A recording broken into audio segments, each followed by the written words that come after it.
Imagine standing at the edge of your own transformation. You've been working on yourself, trying to change the way you think, the way you live, and the way you respond to the world. You've read the books, you've listened to the podcasts, you've tried to reprogram your habits and mindset. But nothing seems to be moving. Or worse, things seem to be getting harder. Why? What if I told you that this resistance you're facing is not a sign of failure, but a test?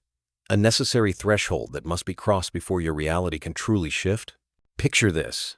You finally decide to leave that soul-crushing job to pursue the creative work that's been calling to you for years. Within days, your financial security crumbles. Bills pile up. Family members question your sanity. That secure position you despised suddenly looks like salvation. And everyone around you seems to be whispering the same message. Go back. Play it safe. This dream is dangerous. Or imagine this. You commit to ending a toxic relationship, knowing deep down it's slowly poisoning your spirit. Suddenly, your partner transforms into everything you'd been hoping for: attentive, loving, promising real change.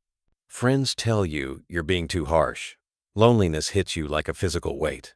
The very reasons you wanted to leave seem to evaporate, replaced by glimpses of the love you'd been desperately seeking. This isn't coincidence. This isn't Murphy's Law. This is something far more mysterious and infinitely more purposeful.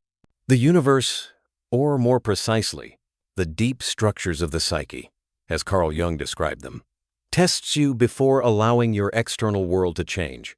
These are not random events. They are symbolic, deliberate, and often disguised as chaos, loss, or emotional turmoil. But hidden within them are invitations to transformation. Jung spent his life mapping the structure of the unconscious mind. He taught us that transformation is never a clean, linear path. It's not a motivational slogan or a single moment of insight. Real transformation is a death and rebirth, a disintegration of the self you've always known, followed by the painful, uncertain reconstruction of something new. And before that new self can take root, before your external reality can reflect your internal growth, you will be tested, not by some cosmic judge, but by the deeper, ancient parts of your own psyche. The unconscious mind wants consistency. It clings to the known, even if the known is painful, and so it resists change with everything it has. That resistance often shows up in your life as loss of relationships, identity, security, even your sense of direction. But here's the twist. The loss is not the punishment. It is the purification.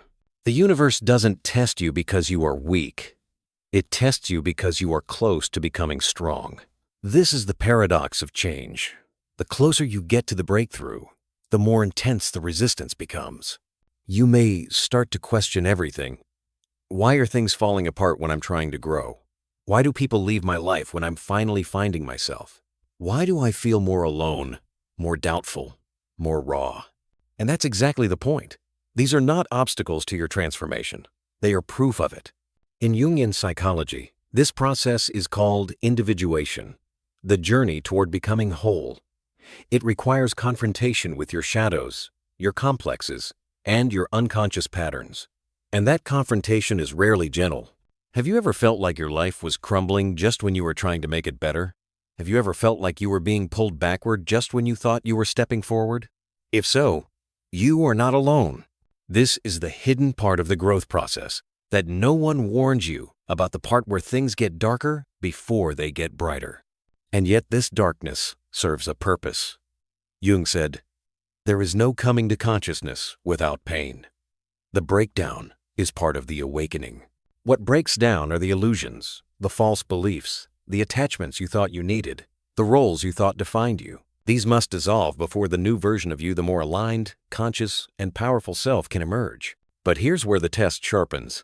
The universe will ask, without words, do you really want this change? Or are you still attached to the comfort of your former self? And it will give you opportunities to answer, not with affirmations, but with choices. You will be offered chances to return to the old you, the job you've outgrown, the relationship that dims your light, the habits that numb your soul. And your answer, not your words, but your decisions, will determine whether the transformation continues. This is why so many people retreat just before the breakthrough. Not because they are weak, but because they misunderstand the nature of the test. They think the pain means they're going the wrong way. But often, the pain is the final sign that they're getting close. Because reality doesn't change because you want it to. It changes because you've become someone new. And becoming someone new requires shedding layers. It requires surrender. It requires stepping into the unknown over and over again until the unknown becomes your new home. But remember, these tests are not punishments. They are thresholds. They are the sacred initiations between the life you have and the life that's waiting for you. So, let me ask you, where in your life are you facing resistance right now? What change are you pursuing that seems to be met with cosmic opposition? Take a moment to consider, could this resistance be the very sign that you're on the right path? If this resonates with you, if you're ready to understand the deeper patterns of transformation that Jung revealed, then stay with me, because what comes next will challenge everything you thought you knew about change and unlock the real reason your external reality hasn't caught up to your inner growth. And here's what I want you to do right now. Share this message. You never know who in your life is facing their own test in silence, wondering if they should give up or keep going. Sometimes, the universe speaks through us to reach exactly who needs to hear this. Because the truth is, you've made it this far because you're ready to move from surviving to embodying, from seeking to being. The universe isn't holding anything back. It's just waiting for you to stop holding yourself back. But first, we need to go deeper into the hidden forces that most people never even realize are shaping their lives. There's a moment in every true transformation where the world seems to go silent. The people you once relied on begin to distance themselves. Opportunities dry up. Motivation disappears. Even your spiritual practices, meditation, journaling, self-reflection feel hollow, as if they're no longer working. This is the desert, a symbolic space found in many spiritual and psychological traditions. In Jungian terms, this is the withdrawal of the libido, the psychic energy that fuels your desire and direction into the unconscious. It is the soul's retreat from the external world, so it can restructure itself internally. And make no mistake, this is one of the universe's most misunderstood tests. Not of your strength, but of your patience. Can you remain centered when nothing around you validates your growth? Can you hold your vision when your environment offers no confirmation? Can you trust your path when the ground beneath you has disappeared? The universe is listening, but not to your words. It's listening to your energy. Jung believed that all neurosis stems from a lack of meaning. In this phase, the meaning is hidden not because it's absent, but because you are being asked to generate it from within. You are becoming the source. And that is a terrifying freedom. The old you needed validation. The new you creates it. The old you needed permission. The new you is the permission. The old you chased change. The new you embodies it. But before you embody it, you must face what Jung called the confrontation with the unconscious. This isn't a single moment. It's a process that can last months, even years. And it's during this process that most people give up, not because the path is wrong, but because they don't understand what's happening to them.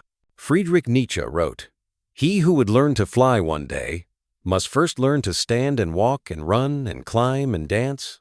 One cannot fly into flying."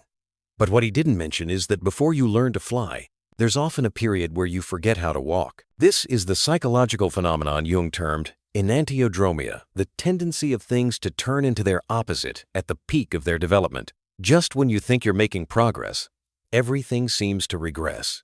Just when you feel strong, you feel weaker than ever. Just when you think you understand yourself, you become a mystery to yourself. It's not failure, it's recalibration. Arthur Schopenhauer understood this when he wrote about the will to live and its inevitable suffering. He saw that our deepest drives often work against our conscious intentions. We want peace, but we create conflict. We want love, but we push people away. We want growth, but we cling to what's familiar. This isn't self-sabotage in the way most people understand it. It's the psyche's way of testing whether your desire for change is deeper than your attachment to your current identity. Because here's what most people don't realize. Your current identity, even if it makes you miserable, serves a purpose. It keeps you safe from the unknown. It gives you a role to play, a story to tell, a reason to wake up. When you decide to transform, you're not just changing habits or circumstances. You're agreeing to kill off parts of yourself that have been with you for decades. And the psyche doesn't let that happen easily. Viktor Frankl, who survived the concentration camps and founded logotherapy, discovered something profound about human resilience. He found that people could endure almost anything if they could find meaning in it. But he also discovered that meaning can't be pursued directly. It emerges as a byproduct of commitment to something greater than yourself. This is why the universe tests your commitment before giving you what you want. It needs to know, are you seeking transformation for its own sake, or are you using transformation to escape something deeper? Because transformation that's motivated by escape is not transformation at all. It's spiritual materialism, using growth as another form of control, another way to avoid facing what Jung called the shadow. The shadow is everything you've rejected about yourself, your anger, your selfishness, your fear, your neediness. It's also your power, your creativity, your wildness, your authentic desires. When you begin to change, the shadow doesn't disappear. It surfaces, often violently, to be acknowledged. You may find yourself suddenly impatient, jealous, reactive, not because you're regressing, but because parts of you that were locked away are now demanding integration. The universe is asking, will you shame your shadow and push it back down, or will you sit with it, feel it, learn from it? Jung wrote, "One does not become enlightened by imagining figures of light, but by making the darkness conscious." The shadow is not your enemy. It is the part of you that was banished in order for you to survive. But now, in order to thrive, it must return. This integration process is uncomfortable. You may question your worth. You may think, I thought I was over this. But these thoughts are not signs of failure. They are signs of healing. They mean the wounds are no longer buried, they're visible. And only what is visible can be transformed. Jean-Paul Sartre spoke of bad faith, the human tendency to deny our freedom and responsibility by pretending we have no choice. Most people live in bad faith when it comes to transformation. They say they want to change, but they're terrified of the responsibility that comes with actually being different. Because once you transform, you can't blame your circumstances anymore. You can't hide behind your story. You become responsible for the reality you create. And that responsibility is both liberating and terrifying. Aldous Huxley, in his exploration of consciousness, found that the doors of perception are usually kept tightly closed because reality, in its fullness, would be overwhelming. We live in a consensus trance, agreeing to see only what's safe, familiar, controllable. But transformation requires opening those doors. It requires seeing yourself and your life without the comfortable filters of habit, expectation, and denial. And that unfiltered reality often reveals that much of what you thought was solid is actually just patterns you've been repeating unconsciously. This is why the tests intensify as you get closer to breakthrough. The unconscious is making one last attempt to keep you in the familiar pattern, even if that pattern is painful. It's asking, are you sure you want to leave this behind? Are you sure you're ready for what comes next? Most people interpret this intensification as a sign they're going the wrong way. But Jung understood it differently. He saw it as the psyche's final examination before allowing you to graduate to a new level of consciousness. The question is, will you stay in the desert long enough to hear what the silence is teaching you? Will you sit with the discomfort long enough to let your new self emerge naturally? Or will you flee back to the noise, the distraction, the familiar chaos that once defined you?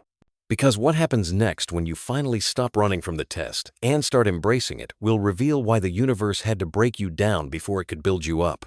But here's what most people never see coming. The moment you start to pass these inner tests, when you begin to integrate your shadow and sit peacefully in the desert of transformation, something extraordinary and terrifying begins to unfold. The world around you starts to respond differently, not because you've suddenly become lucky, but because you've changed your signal.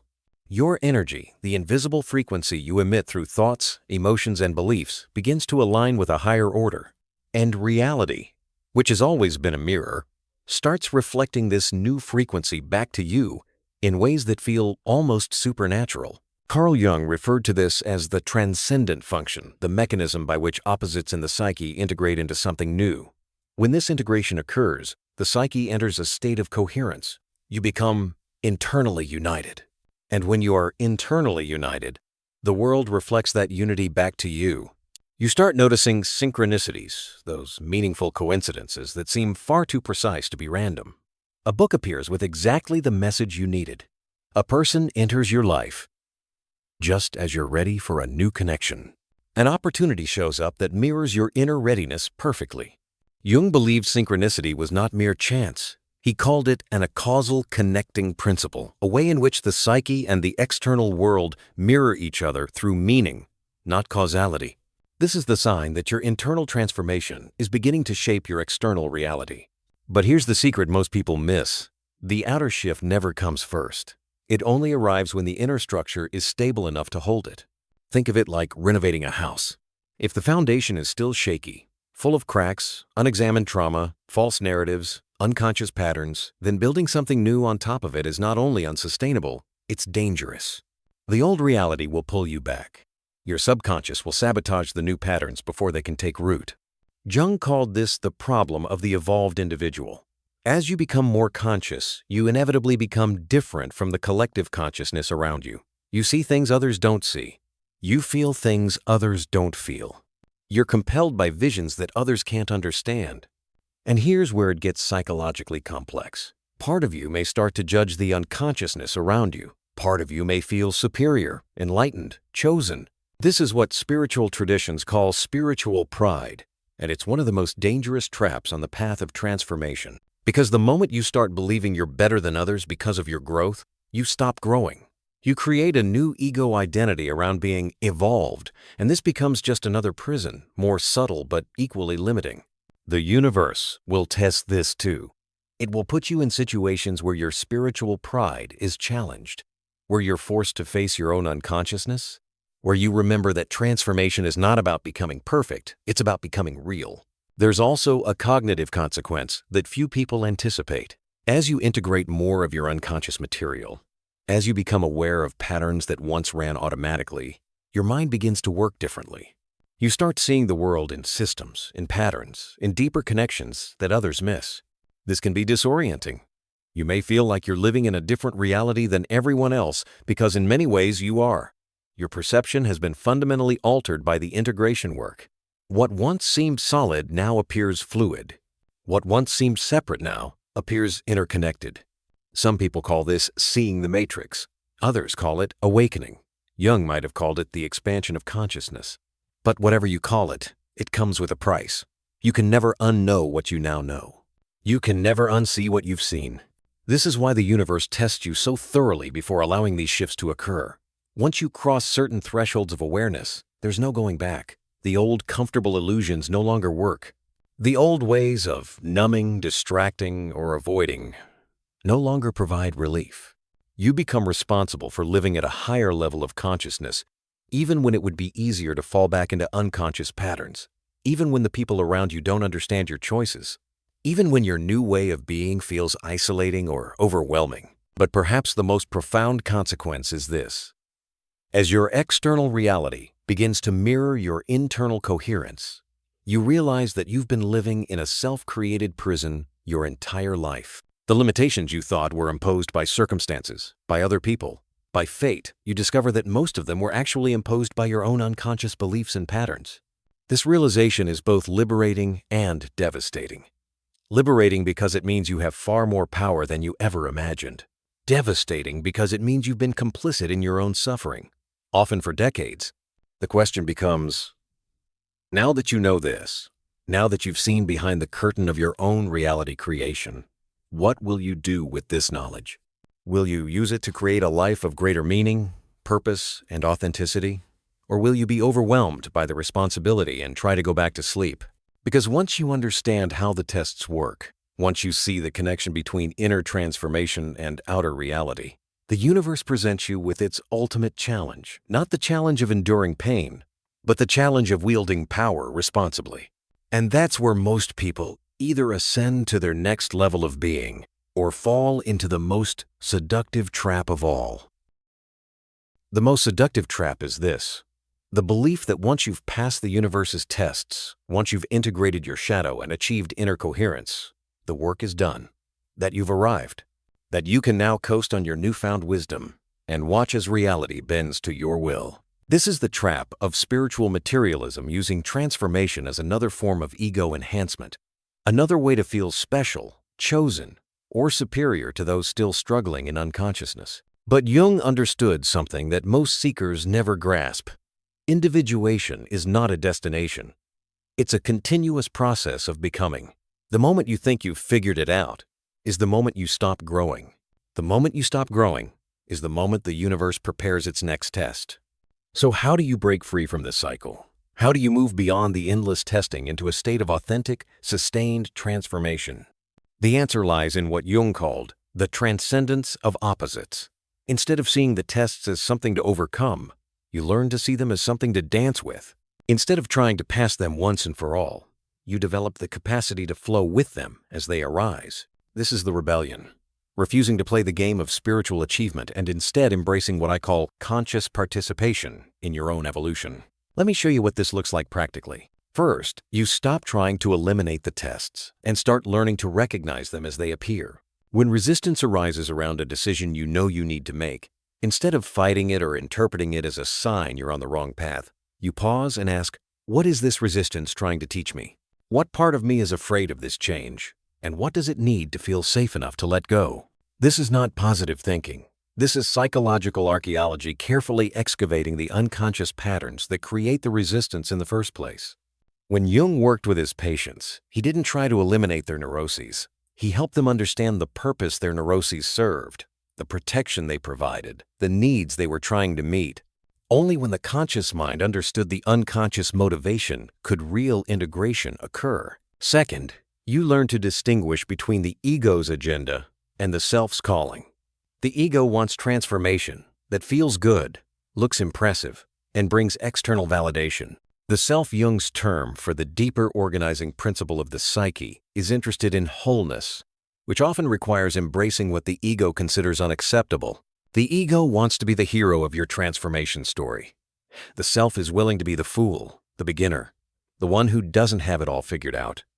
The ego seeks completion. The self embraces the ongoing mystery of becoming. When you align with the self rather than the ego, the tests begin to feel different. They're no longer obstacles to your happiness. They become invitations to deeper authenticity. They're no longer problems to solve. They become mysteries to inhabit. Third, and this is crucial, you develop what Jung called the function of the transcendent. This is your capacity to hold paradox without needing to resolve it immediately, to sit with uncertainty without rushing toward premature closure, to embrace both your darkness and your light without trying to eliminate either. Most people fail the universe's tests because they're trying to become purely light, purely positive, purely evolved. But wholeness includes everything: your pettiness and your nobility, your fear and your courage, your selfishness and your generosity. The rebellion is refusing to split yourself into acceptable and unacceptable parts. It's learning to say, yes, I contain multitudes. Yes, I am both saint and sinner, wise and foolish, strong and vulnerable. And I will not abandon any part of myself in service of someone else's idea of spiritual perfection. This is what Jung meant when he said, the privilege of a lifetime is to become who you truly are, not who you think you should be, not who others expect you to be, who you truly are in all your beautiful, messy, contradictory humanity. But here's where the real rebellion begins. Once you stop trying to pass the tests and start dancing with them, something remarkable happens. You discover that the universe wasn't testing you to see if you were worthy of transformation. It was testing you to see if you were ready to become a conscious collaborator in the evolutionary process itself. You realize that your individual transformation is not separate from the world's transformation. Your healing is not separate from the collective healing that humanity desperately needs. Your individuation is not a personal achievement. It's your unique contribution to the larger unfolding of consciousness on this planet. This is when the tests transform from personal challenges into sacred assignments. Instead of asking, why is this happening to me? You start asking, how is this serving the larger pattern? What is trying to emerge through this experience? How can I be of service to what wants to be born? The rebellion is refusing to make your transformation about you. It's recognizing that you are not healing for yourself alone. You are healing ancestral patterns, collective wounds. species-level trauma. You are not transforming for your own benefit. You are becoming a clearer channel for whatever wants to emerge through you. When you make this shift, when you stop taking the tests personally and start seeing them as part of a larger cosmic curriculum, everything changes. The resistance doesn't disappear, but it no longer defines you. The challenges don't stop coming, but they no longer devastate you. You become what Jung called a wounded healer, someone who has been broken open by life and learned to transform that breaking into a source of wisdom and compassion for others. This is the ultimate rebellion against the victim consciousness that keeps most people trapped in cycles of suffering. Instead of asking, "Why me?" you start asking, "Why not me? What have I been prepared for through my struggles that allows me to serve in a way no one else can?" You stop trying to escape the human condition and start embracing your role as a conscious participant in its evolution. You stop seeing your pain as personal punishment and start recognizing it as cosmic curriculum. And that's when you discover the most powerful truth of all, the one that changes everything you thought you knew about transformation, suffering, and the purpose of human existence. But before we go there, let me ask you this.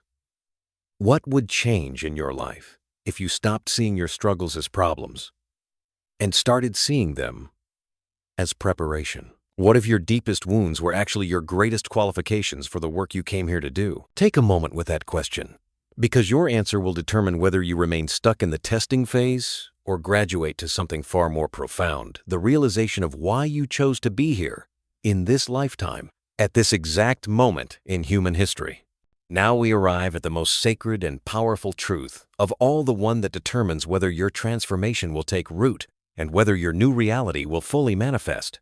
It's not the test of endurance, not the test of shadow integration, not even the test of conscious collaboration.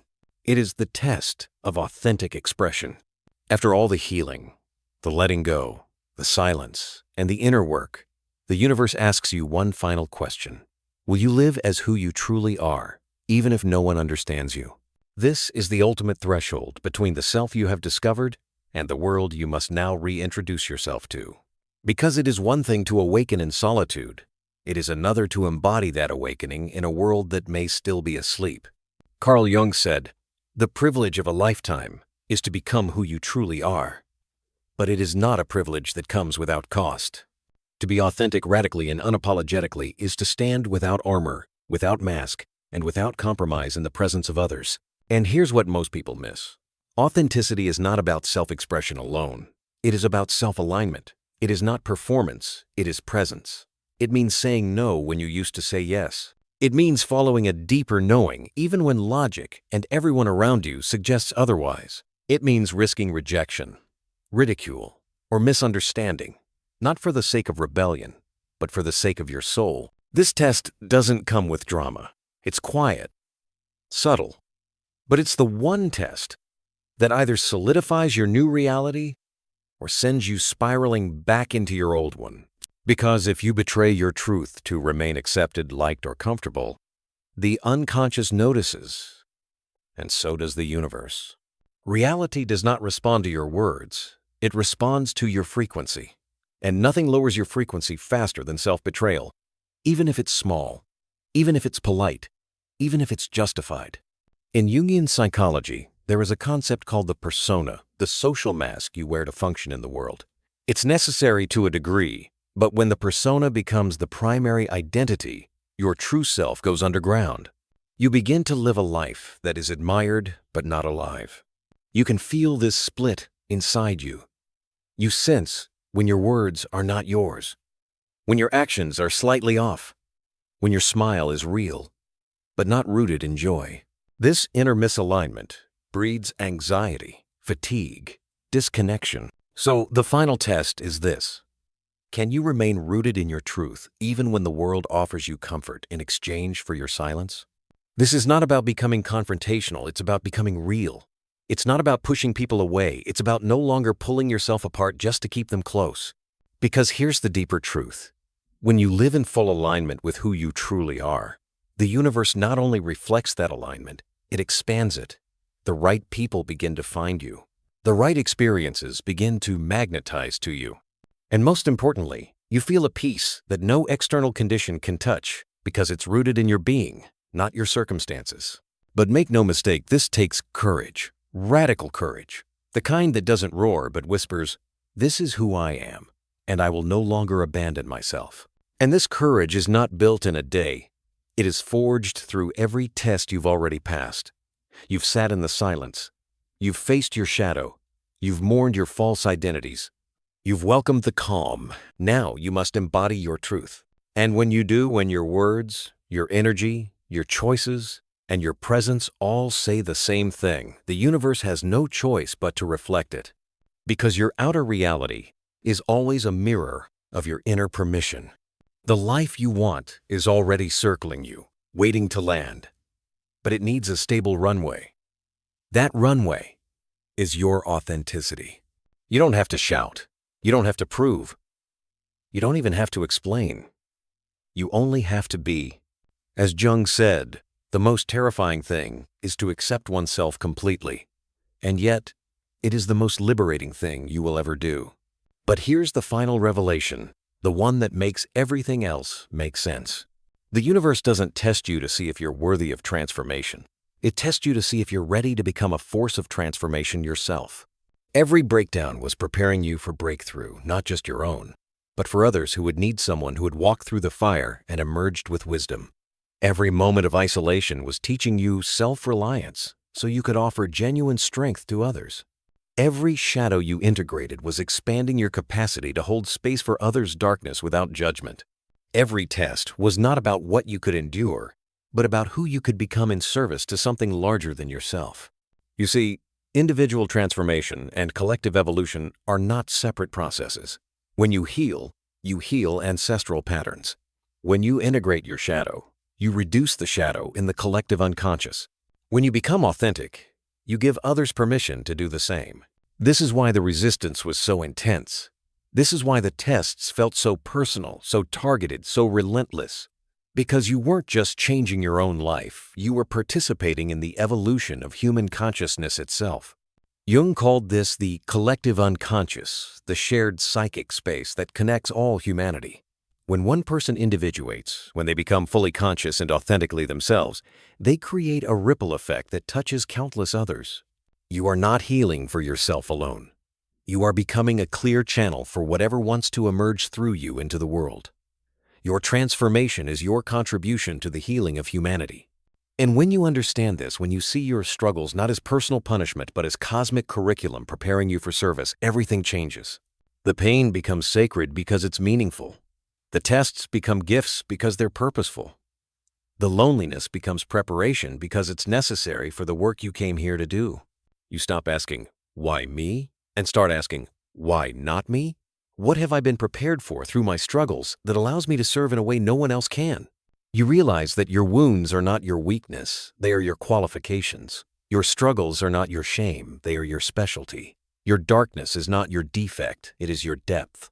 And from that depth, you become what Jung called a wounded healer, someone who has been broken open by life and learned to transform that breaking into a source of wisdom and compassion for others. This is the ultimate truth.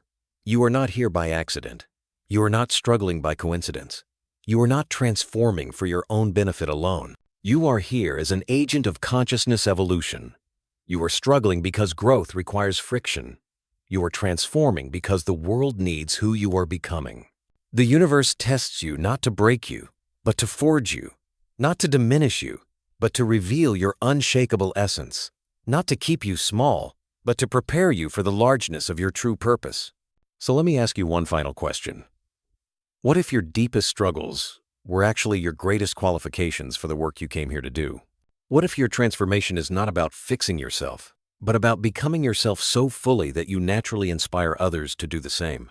If this message has moved you, if something in you recognizes the truth of what we've explored together, then you are ready. Ready to stop seeing your life as a series of random challenges and start seeing it as a carefully orchestrated curriculum designed to forge you into exactly who the world needs you to be. Share this message. Comment below with your insights. Connect with others who are walking this path. Because transformation is not a solo journey, it's a collective awakening happening one soul at a time. The universe isn't holding anything back. It's just waiting for you to stop holding yourself back. Stay conscious, stay grounded, Stay true. And remember, the universe doesn't reward who you pretend to be. It responds to who you are.